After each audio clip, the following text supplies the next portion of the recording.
You spend most of your life in ordinary places: home, work, school, neighborhood. But what if these places are really sacred ground where God's kingdom breaks in? What if God has placed you there to be an influencer? What if you inhabit these spaces for a purpose? In this series, we'll discover practical ways to be embedded influencers, followers of Jesus who bring spiritual renewal to the everyday places of our lives. Well, hi everyone. Back in 2010, when Pastor Al Detter handed me the baton to be the lead pastor at Grace, I was excited. It was very overwhelming. And a few months into that process, I realized that we were in a financial crisis. We were living week to week as a church with no margin to pursue what God was calling us to do. And so to kind of draw a line in the sand, I told our leadership team that I would take a 50% pay cut until we sorted this out. And to my surprise, they all did the same. And our volunteer elders said that they would increase their giving for a season, some doubling as an act of sacrifice and devotion. When we brought that need to the church, Grace responded. And from that day forward, we haven't lived week to week ever since. And I just wanted to begin my message today by thanking you for your faithful giving. Those of you who are percentage givers, some of you at the 10% tithe and beyond, those of you who've decided that it's non-negotiable that God gets the first fruits of your income, not the leftovers. For those of you who are fueling God's work here at Grace in our region and with our partners around the world, I just want to thank you. And it's not all perfect, and I believe we haven't even come close to our collective generosity potential. But thank you, because none of this happens without your faithfulness. And there are great days ahead. Now, to today's message. We're in the final week of our influencer series, and I just want to talk about the third micro skill that's going to equip us to be everyday influencers, where we live and work and learn and play. And so before I reveal what that is, let me just share a recent study. Harvard researcher named Matt Killingsworth created an app to answer one question: what makes us happy? And the results are eye-opening. According to his study of 15,000 people across 80 countries, we are happiest when we are most fully present in the moment, and we are least happy when our mind is wandering. Like throughout the day, participants were randomly contacted to rate their happiness level at that moment, describe their activity, and report whether their mind was wandering. What made people happy had far less to do with what they were doing and significantly more to do with whether their attention was fully present on that thing. People who focused on what or who was right in front of them, they were significantly happier than those whose minds wandered, even wandering to pleasant thoughts. Like people who are daydreaming about happy places and were less happy than those who were fully present in whatever they were doing. And here's what surprised me the most. Even if the activity they were doing was unpleasant, people were still happier doing that thing because they were engaging their attention fully in the here and now. So, the third skill that we're closing out our influencer series with is this skill that I'll tell you in a minute. Remember what an embedded influencer is. It's one of our dream disciple roles at Grace. It says that we understand how God has purposefully gifted and positioned you to multiply his work in the world. And we've seen that God does his best extraordinary work in our ordinary moments. He's actively moving Monday through Saturday where you live, work, learn, and play. But the hard part is bridging the spiritual gap into those spaces. So some of you have come through this series and you're like, yes, I believe God has positioned me for a reason. I am where I am because I'm supposed to be there and with the people that I'm supposed to influence.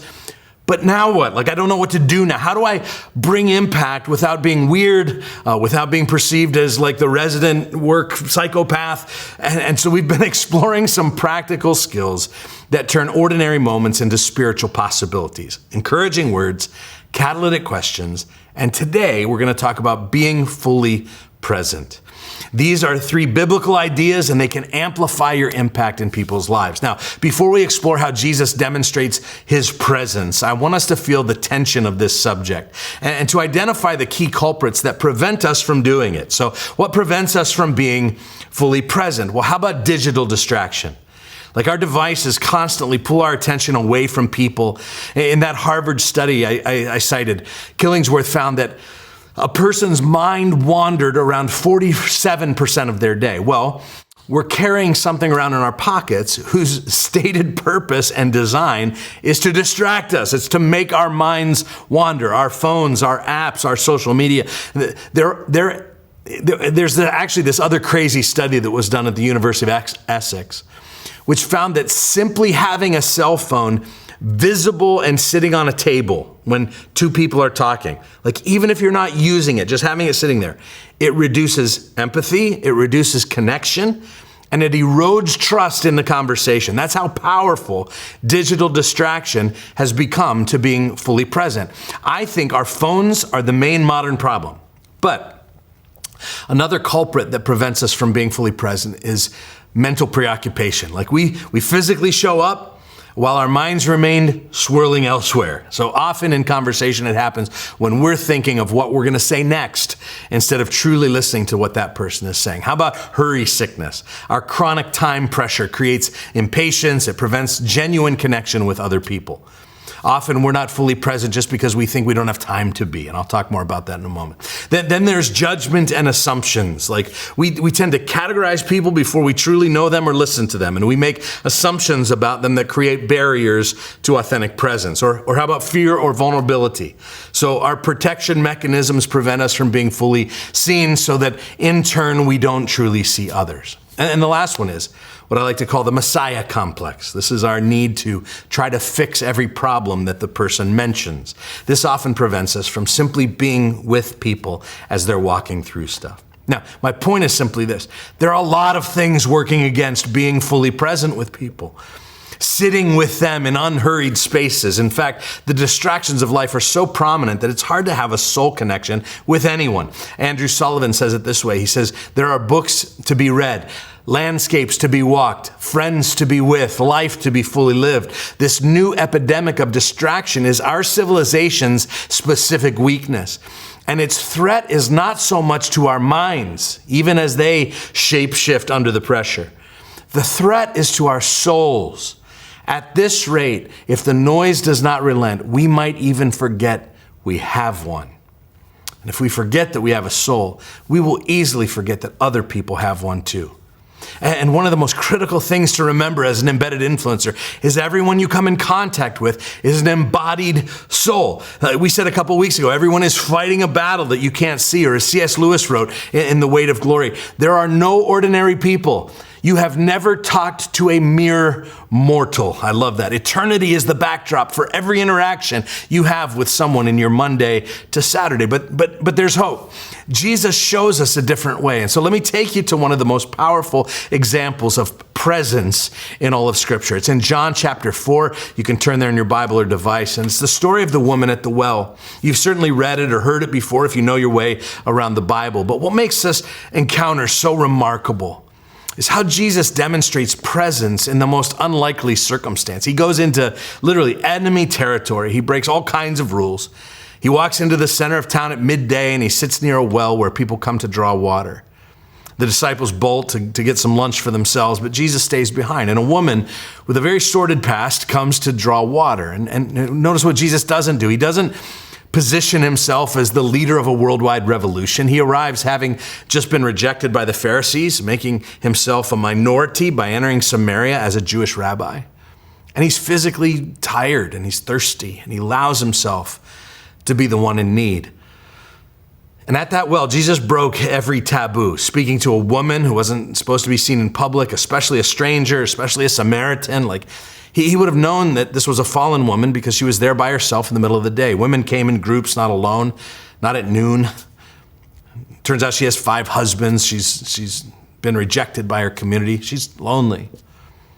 The meeting happens at Jacob's well. This is also no accident. This historic site recalls several Old Testament betrothal scenes, but in this case, this is not a romantic encounter. This is a covenantal one. Jesus is initiating a new family of God. He says that. And there's one other fun fact here. This is the longest direct conversation Jesus has with anyone recorded in the Gospels. No disciple, no follower, no Pharisee, no ruler gets as much dialogue with Jesus as this unnamed woman. That alone elevates this story. And so as we look into this encounter with Jesus and the Samaritan woman, I want to place for you the kind of modern day well where you might meet up with someone and practice the ministry of unhurried presence. Maybe it's a coffee shop or the 10 minutes after your fitness class. Maybe it's a dog park or a hair salon or a school pickup line or the bleachers at that sporting event. Or maybe it's the break room or the water cooler at work. Maybe it's a community market or a local festival. Might even be an online space like a Facebook group or a Discord chat, a library, a dorm room, a locker bay, a lunchroom in high school, a waiting room, a clinic, a car repair shop. Now, remember, this Samaritan woman came to this well at noon to avoid people, which means that some of these modern spaces are also spaces people might go to hoping not to be noticed. But I'm still convinced that deep down, everyone is longing to be seen. And so Jesus approaches the woman and he breaks hundreds of years of barriers and bitterness with one question: will you give me a drink? So how do we follow Jesus? Move away from all the distractions and learn to be fully present like Jesus. Well, I see 3 disciplines that Jesus models in this encounter that can transform how we show up in the lives of others. And what are spiritual disciplines? I like how David Zach describes them in the modern terms. He calls them counter habits to wage war against hyper living, which he defines as skimming along the surface of life. So let's look at these 3 counter habits. We're going to start in John 4:3. It says, he, Jesus, left Judea, and he departed again for Galilee, and he had to pass through Samaria. And so he came to a town in Samaria called Sychar, near the field that Jacob had given to his son Joseph. Jacob's well was there. So Jesus, wearied as he was from his journey, was sitting beside the well. It was about the 6th hour. Now, I want to look at 3 disciplines for being more present from this account today. And the first we see here is the discipline of slowing, a pause amidst the busyness. First of all, did you catch it here in the story where it says that he had to pass through Samaria? Let me just put it to you this way. He didn't have to, geographically. There are other routes, many other routes that he could have taken from Judea to Galilee. And most Jewish travelers did take the other route so that they wouldn't have to pass through enemy territory. Now, John uses an interesting word here. It's a Greek word day, which is translated, it was necessary. So when it was describing Jesus' divine mission, John uses this word, and he uses it here. It was necessary for Jesus to pass through Samaria. And what John's doing here is he's signaling to us a divine necessity. This is not travel convenience. Jesus wasn't trapped by geography. He was compelled by mission. He had an appointment at the well that day, and he had to make his appointment. And so he arrived and he sat and he slowed. See, rushed interactions rarely lead to transformation. You can never make a lasting impact on a person's life when you're in a hurry. And if you suffer from hurry sickness, you may find yourself doing crazy things that to try to save time. Like sometimes when you come up to an intersection where there's a red light and there are 2 lanes and there's 1 car in each lane, and you're thinking very carefully about which car you're going to get behind. In fact, you might find yourself running calculations in your head based on the make and model of the car, the year of the car, who's going to get away the fastest. Because God forbid you should get behind the slower car. And you ladies, if it's first thing in the morning, like you're mentally running those numbers while also applying full facial makeup in your visor mirror. There's another place where hurry sickness shows up. It's the line at the grocery store. You come up with your groceries and there's line A and there's line B, and you count how many people and you count how many carts and you count how many items per cart. And if you're really sick with hurry, not only do you do all that, but when you get in line A, you keep track of the person who would have been you in line B, and you keep watching that person, because if you're still in line and that person is all the way out the door, you're a little ticked off for the rest of the day. So I've heard. I don't know firsthand, but those of you who suffer with this may know. So for the Christian, hurry is the enemy of our faith, because it is impossible to do anything the way Jesus did it in a hurry. You can't love in a hurry. You can't listen to a child in a hurry. You can't go deep with God in a hurry. And so how do we cure hurry sickness? How do we become more like Jesus? How do we eliminate hurry from our lives? Well, Jesus understood what it was like to live at a fast pace. Like, he was often very busy, but he was never hurried. Busy is an outward condition. Hurry is a condition of the soul. It's an inward condition where I'm so frantic and so preoccupied that I'm unable to receive love from the Father, unable to be truly present with people, to give love to them. Now, contrast Jesus sitting by the well requesting a drink from this woman while the disciples are scrambling to get food. Jesus would later say, my food is to do the will of him who sent me. So we can't be embedded influencers if we're always in a hurry. Constant hurry signals to others, you're not important enough for my full attention. One of the great tools of hurry and one of the great enemies of being fully present is this thing called multitasking. Recently at the GLS Summit, James Hewitt defined multitasking as simply screwing up several things simultaneously. Research shows that we miss over 50% of the social cues around us while we're multitasking. So Jesus demonstrates this unhurried presence, the discipline of slowing. He sits by the well. He's physically still. He initiates a simple conversation. He doesn't rush to a spiritual agenda. He lets the conversation go at a proper pace. But moving from hurry to presence requires an intentional restructuring of our daily rhythms. Can I challenge you to start by just identifying your well moments every day, already built into your schedule? Those natural transition points where conversations could happen if you weren't rushing through them. Maybe it's arriving at your kid's game 10 minutes early instead of running in breathlessly at kickoff time, or lingering in the coffee shop after ordering instead of grabbing your drink and bolting. We'll create deliberate margin by building in buffer time before and after meetings. When you arrive somewhere early, resist the urge to immediately pull out your phone and scroll. Instead, practice what I like to call arrival prayers, where you're simply asking God, who might you have placed in my path today? And this simple question shifts your mindset from productivity mode to presence mode. The goal isn't to add more to your schedule, but it's to slow down within the schedule you already have, recognizing that the most significant kingdom work often happens in the margins between your planned activities. Now, let's look at what happens next in verse 7. It says, "And a woman from Samaria came to draw water. And Jesus said to her, 'Give me a drink.' For his disciples had gone away to the city to buy food. The Samaritan woman said to him, 'How is it that you, a Jew, ask for a drink from me, a woman of Samaria? For Jews have no dealings with Samaritans.'" Now look down at verse 16. And Jesus said to her, "Go call your husband and come here." And the woman answered him, "I have no husband." And Jesus said to her, "You're right in saying that you have no husband, for you have had 5 husbands, and the one you now have is not your husband. What you've said is true." So slowing kind of creates the conditions for presence, but presence requires more than just being physically still. It requires seeing. Let's call it the discipline of noticing, seeing beyond the surface.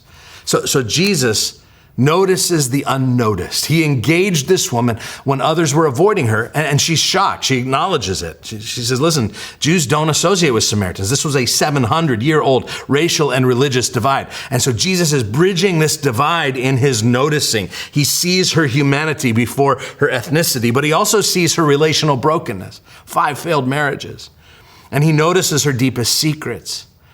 As we said a couple weeks ago, everyone's fighting a battle you can't see. She's been rejected. She's lonely. And so he asks her for a drink of water, but he knows she's thirsty for more than that, for healing, for purpose, for wholeness. See, being an embedded influencer requires noticing. It requires seeing potential in unlikely places. The woman wasn't looking for a spiritual encounter, but Jesus noticed an opportunity in an ordinary moment. Most influential conversations happen in everyday settings. And so Jesus noticed this deeper thirst beyond her surface need, and he spoke to her condition without condemnation. Last week we talked about how brilliantly Jesus climbed up the question ladder, and he moved from seeing questions to feeling questions, and from feeling questions to believing questions. He noticed. And becoming an embedded influencer requires training our eyes to see beyond surface interactions and looking beyond labels and first impressions. So when you meet someone new, you're resisting the urge to immediately categorize them by their job or by their neighborhood or by their appearance or by their political stance. And instead, you're asking curious questions about their story. We have a tool that we developed around here. It's called the 3 T's. And you may come across these T's in everyday conversations. It's called the Engage Through Prayer tool. When it comes to noticing, what if you tried to notice in that if that person is in one of these 3 T's, a trial, like it's not going well, or if there's trepidation, I'm not ready for this, or there's transition, this is new to me. And so these three conversational triggers, they're often invitations for a deeper connection and maybe even prayer. What if you trained yourself to notice those three T's? And if the opportunity presents itself, maybe even offer to say a simple prayer for that person about that thing. Practice noticing. Notice people others overlook. The person eating alone in the cafeteria, the neighbor who's always working in their yard when you drive by, the coworker who stays late every night. Practice what I call divine appointment awareness by slowing down enough to make eye contact, ask follow-up questions, intentionally look for God opportunities in routine interactions, by just training yourself to see beyond the surface. Remember, Jesus noticed this Samaritan woman when his disciples would have walked right past her. Sometimes the people God most wants to reach through you are the ones everyone else has stopped seeing. And so we've talked about the discipline of slowing, and it's a pause amidst the busyness. The discipline of noticing, seeing beyond the surface. But if you don't practice this final discipline, you're going to get stuck at just the observation phase. True influence, you see, happens when we create space for people to be heard. And so the third is the discipline of listening, creating space for their story. Our text moves into this conversation between Jesus and the woman about water and worship and the woman's very broken past. And in the end, the solution that Jesus offers to her, this broken condition she finds herself in, is himself. He is the answer to her broken past. He is the answer to her worship. He is the living water. And whoever drinks this water will never be thirsty again. Look at verse 13 again. Jesus said to her, everyone who drinks of the water will be thirsty again. But whoever drinks of the water that I will give him will never thirst again. The water that I will give him will become in him a spring of water welling up to eternal life. Now fast forward down to verse 19. So the woman said to him, Sir, I perceive that you're a prophet. Our fathers worshiped on this mountain, but you say that in Jerusalem is the place where people ought to worship. And Jesus said to her, Woman, believe me, the hour is coming when neither on this mountain nor in Jerusalem will you worship the Father. You worship what you do not know. We worship what we know, for salvation is from the Jews. But the hour is coming and is now here when the true worshipers will worship the Father in spirit and truth. For the Father is seeking such people to worship him. God is spirit, and those who worship him must worship in spirit and truth. And the woman said to him, I know that the Messiah is coming, he who is called Christ. And when he comes, he will tell us all things. And Jesus said to her, I who speak to you am he. Jesus is demonstrating what transformational listening looks like. Notice how he doesn't rush to his agenda. He's creating space for her story to unfold. And when she objects, when she raises questions about worship locations, Jesus isn't becoming defensive or dismissive. Instead, he's responding to what she actually says. He's building on her concerns. He's engaging her theological questions seriously. In 2025, this kind of listening requires us to put away our devices, to make genuine eye contact, to lock in. True listening enables us to walk up that question ladder that we talked about. Jesus moves from physical water to living water, to eternal satisfaction, to revealing his identity as the Messiah. And each response builds on what he's genuinely heard from her. And this only works because he's listening for the values and for the longings beneath her statements. He's paying attention not just to her words, but to her tone, to her body language, to what she's not saying. When we practice asking open-ended questions that invite story rather than yes or no answers, we're creating space for this kind of deepening conversation. The woman's hunger for someone who would tell us all things, it emerges precisely because she's experienced being genuinely heard, perhaps for the first time in her life. My friend Dan White says it this way. He says, you cannot love those you don't listen to, and you cannot listen to those you do not linger with. And the result here is remarkable. Being truly heard transforms this woman into an evangelist. Verse 28 tells us that she left her water jar. This is a great detail in the story. Remember, she'd come with her water jar to the well to draw water. But her prior priority, drawing water, it no longer matters to her. Her heart is on fire with the love of Christ. Her business that she came for is now secondary. This was true of other disciples. Matthew, the tax collector, he left his collection booth behind, probably full of money. And also Peter and James and John and Andrew. They left behind their nets and their fishing boats. And so she runs back to town and she's saying, come see a man who told me all that I ever did. And Jesus shows us that listening isn't passive. It's this active creation of sacred space where transformation becomes possible, where people discover that they have something profound, not only to discover for themselves, but to say to others about what God has done in their lives. How many of you know we're not very good at listening anymore? Like, have you noticed this? True listening, it requires some intentional practices that can really transform your everyday conversation. So let's start with the basics. Put your phone away entirely. Make genuine eye contact. Ask open-ended questions that invite story. And then resist two really powerful urges. The urge to fill uncomfortable silence. Some of the most profound sharing happens after those awkward pauses. And resist the urge to immediately jump into fixing mode, unless somebody specifically asks for solutions. Practice using, encouragements, small encouragements, like, tell me more as that person's talking. My friend George, he uses this great prompt all the time when we talk, when he gets curious. He says, say more about that. Most importantly, listen for the values and the longings beneath their statements, not just the surface details. These aren't just communication techniques. These are spiritual practices. I like to call them the sacred space listening, creating conversational conditions where people feel genuinely heard and transformation becomes possible.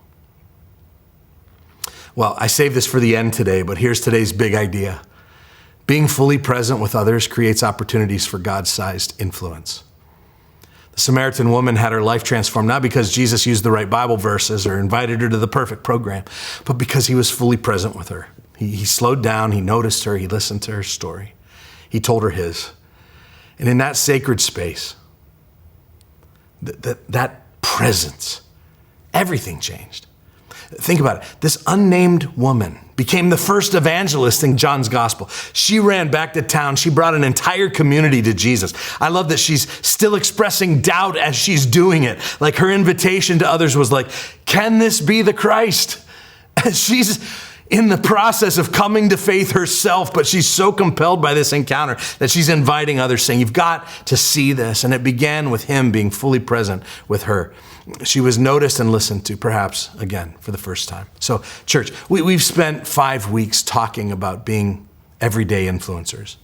We've learned that God doesn't just show up on Sundays. He's actively working in your Monday through Saturday. We've discovered that God made you exactly as you are and placed you exactly where he wants you so that your ordinary moments can become spiritual possibilities if you'll offer encouraging words and if you'll ask catalytic questions. And today we've seen that being fully present creates the conditions where God-sized influence can happen. And here's what I want you to remember as we close this series. This isn't just about becoming, better at this stuff. This is about recognizing that you're God's plan A for reaching the people in your orbit. There's no plan B. The person sitting next to you at work, the neighbor you wave to, the parent you see at your kid's school. Like, God has strategically positioned you in their lives for such a time as this. And so today's next steps are simple, but they're profound. We've been asking 2 questions all month. What has God given me and where has God placed me? And he's given us all the ability that we talked about today to be fully present with another. This isn't a special skill reserved for the gifted people. This is for everyone. And so where has he placed you becomes the question. And here's my first challenge. Choose one person this week with whom you'll practice being fully present. Maybe it's your spouse, maybe it's your teenager, a coworker, that neighbor. Really get to know them. But second, choose to practice at least one discipline, slowing, noticing, or listening. That you're going to intentionally work on that skill in that interaction. But please don't stop there.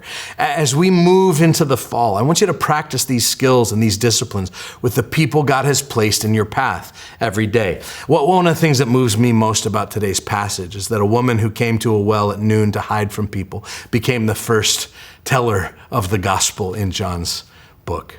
all because someone saw her, really saw her. And right now, someone in your world is living like that woman, isolated, overlooked, convinced that they don't matter. And like you might be the only Jesus that they ever encounter. Your willingness to slow down, to notice, to listen, could be the moment everything changes for them. Guys, the fields are white for harvest. God is already working in the hearts of those people, of that person that he's placed on your mind right now this morning. The question isn't whether he's moving. He always is. The question is whether you'll be present enough to join him. You are an embedded influencer. Someone's transformation might be waiting on your willingness to own that role. I love you guys.